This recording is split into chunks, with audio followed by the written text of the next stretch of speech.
Hello all, welcome back to screen space. ఈ వీడియోలో దేవ్ మనస్ 2025 మూవీ రివ్యూ గురించి అయితే తెలుసుకుందాం. ప్రెసెంట్ ఇది ప్రైమ్ వీడియోలో అయితే స్ట్రీమ్ అవుతుంది. ఇది ఒక మరాఠీ మూవీ, తెలుగు డబ్బింగ్ అయితే లేదు, ఇంగ్లీష్ సబ్ టైటిల్స్ తో అయితే చూడొచ్చు. అండ్ వన్ థింగ్ ఏంటంటే ఇది 2022లో రిలీజ్ అయిన వద్ మూవీకి అయితే అడాప్టేషన్ భయ్యా, అదైతే హిందీ మూవీ అనమాట. దానికి అడాప్టేషన్ చేసుకుని తీయడం అయితే జరిగింది. బట్ నేను అదైతే చూడలేదు, ఈ దేవ్ మనస్ అయితే చూడడం జరిగింది. స్టోరీ ప్లాట్ విషయానికి వచ్చేస్తే, ఒక పాత స్కూల్ మాస్టర్ అయితే ఉంటాడు కేశవ్ గారు. తన భార్యతో కలిసి ఒక సైలెంట్ లైఫ్ అయితే గడుపుతుంటారు. బట్ తన కొడుకుని యుఎస్ పంపడానికి ఒక లోన్ అయితే తీసుకోవడం జరుగుతుంది అనమాట. దాని తర్వాత వాళ్ళు చాలా ప్రాబ్లమ్స్ అయితే ఫేస్ చేస్తారు. అసలు ఆ లోన్ ఎవరి దగ్గర తీసుకున్నారు, వీళ్ళు ఫేస్ చేసిన ప్రాబ్లమ్స్ ఏంటన్నదే మీరు ఈ మూవీలో చూస్తారు భయ్య. ఇది ఒక ఎమోషనల్ థ్రిల్లర్ మూవీ అనమాట. ఇక ఫుల్ రివ్యూలోకి వెళ్ళిపోయే ముందు మీరు కనుక ఛానల్కి కొత్తగా వచ్చుంటే వీడియోని చివరి వరకు చూడండి. మీకు కనుక రివ్యూ నచ్చితే వీడియోని లైక్ చేసి షేర్ చేసి ఛానల్ కూడా ఖచ్చితంగా సబ్స్క్రైబ్ చేసుకోండి. వీడియో కింద డిస్క్రిప్షన్ లో ఇన్స్టాగ్రామ్ లింక్ కూడా ఇచ్చాను, ఒక్కసారి వెళ్ళి ఫాలో కొట్టండి భయ్య. ఇక ఈ మూవీ విషయానికి వచ్చేస్తే, ఫస్ట్ థింగ్స్ ఫస్ట్, నాకైతే it was good in parts భయ్య. నాకు కొన్ని చోట్ల చాలా బాగా వర్కౌట్ అయింది, కొన్ని చోట్ల స్లో అనిపించింది. ఎమోషనల్ థ్రిల్లర్స్ వర్కౌట్ అవుతాయి అనుకుంటే, ఎందుకంటే ఎమోషనల్ థ్రిల్లర్స్ కాబట్టి మొత్తం డ్రామానే ఉంటుంది. సో వాటి పరంగా చూద్దాం అనుకుంటే చూడండి, లేదంటే అవాయిడ్ చేసేయచ్చు.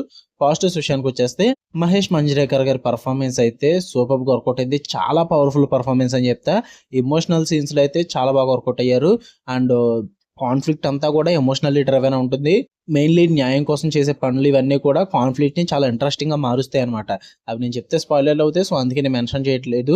ఇన్ కేస్ చెప్పుంటే మీకు ఇంకా ఇంట్రెస్ట్ కలుగుతున్న రివ్యూలో, బట్ నేను చెప్పదలుచుకోలేదు. అండ్ ఆ రూరల్ బ్యాక్ డ్రాప్ ని కూడా చాలా బాగా ప్రెజెంట్ చేస్తారు భయ్య. మొత్తం మూవీ అంతా కూడా ఆ మహారాష్ట్రియన్ బ్యాక్ డ్రాప్ లో నడుస్తుంది అనమాట. ఆ కల్చర్ ని చాలా బాగా కనెక్ట్ చేసి చూపిస్తారు. అది కూడా కొంచెం ఫ్రెష్ ఫీల్ అయితే కలుగుతుంది మీకు. అండ్ సినిమాటిక్ బ్యూటీ ఉంటుంది, కల్చరల్ ప్రైడ్ కూడా బాగా వర్కౌట్ అవుతుంది. సెకండ్ హాఫ్ మొత్తం కూడా ఎమోషనల్లీ చాలా వరకు కూడా లిఫ్ట్ చేస్తారు భయ్య. చివరి క్లైమాక్స్ లో అయితే మాక్సిమం ఎమోషనల్ కంటెంట్ అయితే బాగా కనెక్ట్ అవుతుంది మీకు. నెగిటివ్స్ ఏంటంటే పేసింగ్ భయ్య. ఫస్ట్ హాఫ్ అయితే చాలా స్లో ఉంటుంది, ఎందుకంటే సెటప్ కి అండ్ ఆ ఎమోషనల్ డ్రామాని బిల్డప్ చేయడానికి ఇదంతటికి కూడా టైం తీసుకుంటారు. సో ఫస్ట్ హాఫ్ పరంగా చాలా స్లో ఉంటుంది, అది కొంచెం ప్రాబ్లమేటిక్ అనిపించవచ్చు.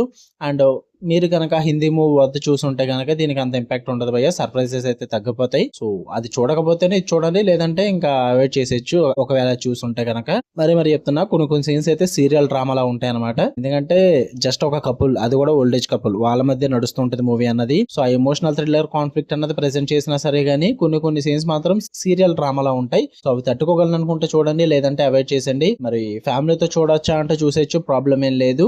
తెలుగు డబ్బింగ్ అయితే లేదు, ప్రైమ్ లో అయితే స్ట్రీమ్ అవుతుంది. ఓవరాల్ గా చెప్పాలంటే ఎమోషనల్ థ్రిల్లర్స్ చూసే వాళ్ళకి అయితే వర్త్ ఇట్ భయ్యా, నాకైతే నచ్చింది. లేదా ఎమోషనల్ థ్రిల్లర్స్ చూడడం, మాకు యాక్షన్ థ్రిల్లర్స్ ఇష్టం, ఓ సూపర్ ట్విస్ట్లు హై ఇచ్చే సీన్స్ ఉండాలి అనుకుంటే మాత్రం అవాయిడ్ చేసేయండి, అలాంటివి ఏమి ఉండవు. ఓకే, మీకు కనుక వీడియో నచ్చితే లైక్ చేయండి, షేర్ చేయండి, మీ ఒపీనియన్స్ కూడా కామెంట్ చేయండి. అండ్ ఇలానే మరిన్ని interesting movies and web series reviews కోసం బెల్ ఐకాన్ ఆన్ లో పెట్టుకోండి. Love you all, by.